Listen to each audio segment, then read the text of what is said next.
Hi there, and welcome to The Daily Gardener, an almanac of garden history, literature, and small botanical joys. I'm Jennifer Eadling, and today is February 2nd. February 2nd is Candlemas Day, an old turning point in winter, heavy with weather lore. If Candlemas Day be fair and bright, winter will have another flight. In other words, don't be fooled by a little light. Winter still has something to say. Today's stories live right there between what is endured and what is just beginning to stir. Here's today's garden history. It was on this day in 1913 that Franz Ludwig Späth died in Berlin. The Späth family had been cultivating trees since 1720, 6 generations of gardeners, each enlarging the work of the last. When Franz took over the nursery in 1863, at just 25 years old, he expanded it 100-fold. By the end of the 19th century, it was the largest nursery in the world. More than 100 hectares of trees, shrubs, and trial plantings. The work became so defining that the surrounding Berlin district took its name from it, literally Nursery Way. Then in 1879, Franz did something lasting. He transformed the grounds around his stately vine-covered home into an arboretum, not arranged by strict science or geography, but by beauty, effect, and possibility. It was a working landscape, a place to test trees, to watch them age, to see what endured. The nursery business did not survive the Second World War, but the trees did. Today, the property lives on as the Späth Arboretum, stewarded by Humboldt University in Berlin, a public garden, a teaching collection, and a refuge of old trees in one of the world's busiest cities. Some of those trees are champion specimens, planted in Franz's lifetime, now among the finest of their kind. They have outlived empires, economies, and generations of the Späth family. It's the kind of endurance that belongs to winter. And it was on this day in 1725 that Elizabeth Pitts Lamboll was born in Norfolk, England. Elizabeth's garden life would unfold far from home.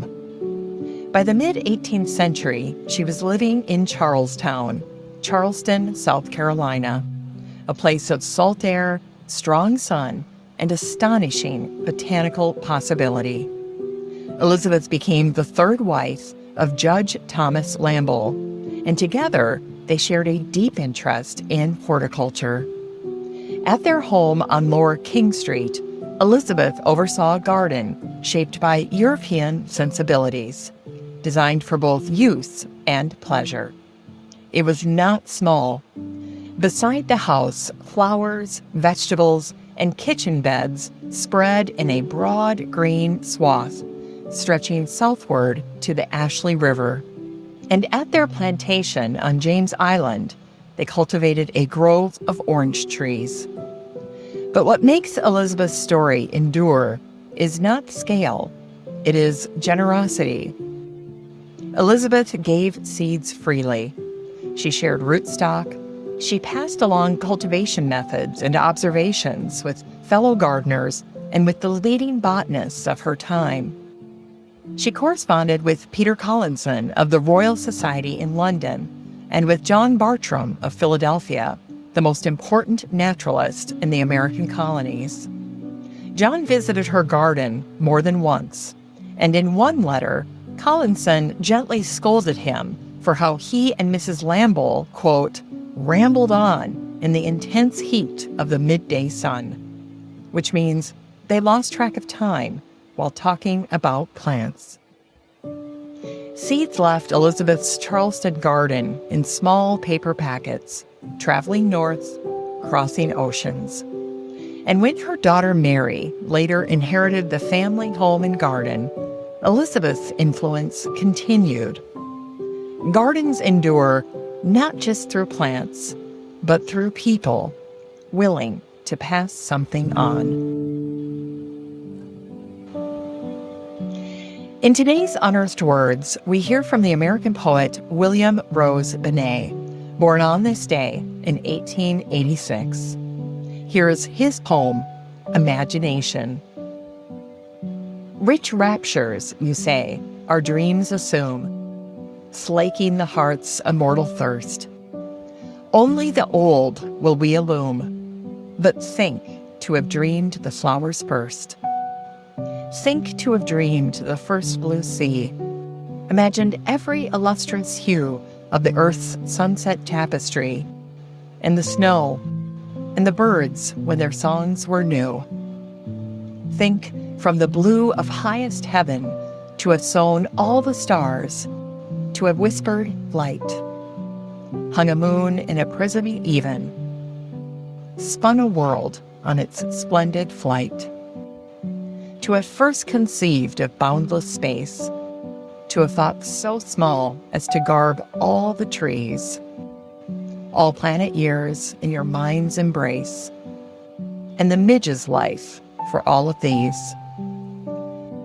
And man still boasts of his brain's weak best in dream or invention, from first to last, blunders mid wonders barely guessed, and fondly believes that his thoughts are vast. In the poem, Benét isn't praising human brilliance. He's putting it in its place.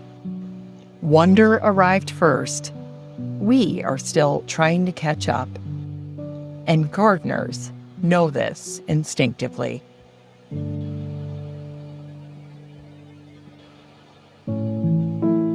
It's time to grow that garden library with today's book, Garden Spells by Sarah Addison Allen.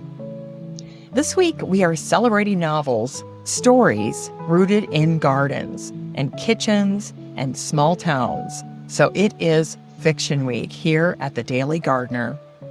Now this book, Garden Spells, is a work of gentle magical realism set in North Carolina and centered on the Waverly sisters and their extraordinary garden. There are apples that hint at the future, edible flowers that influence moods, and a garden that becomes a place of reckoning, return, and repair. And it understands something that can happen to gardeners, that tending living things often changes the people doing the tending, whether they notice it or not. And finally, here's something sweet to ignite the little botanic spark in your heart. It was on this day in 1914 that Charlie Chaplin made his first film appearance.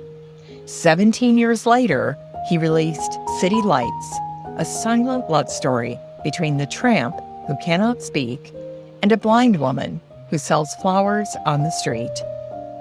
In the early 20th century, flowers still functioned as a language. Roses spoke of romance, lilies suggested refinement, and orchids signaled wealth. The tramp does not offer an orchid, he offers a carnation, a humble flower sold on street corners. In the Victorian language of flowers, carnation stood for affection, gratitude, and admiration. They were dependable. Chaplin let the carnation speak for him, and in the end, it won over the flower girl, who had already stolen his heart. As we close today's show, remember that February is not asking us to rush. It's asking us to notice what lasts. Old trees, shared knowledge, beauty that precedes us and still knows how to speak.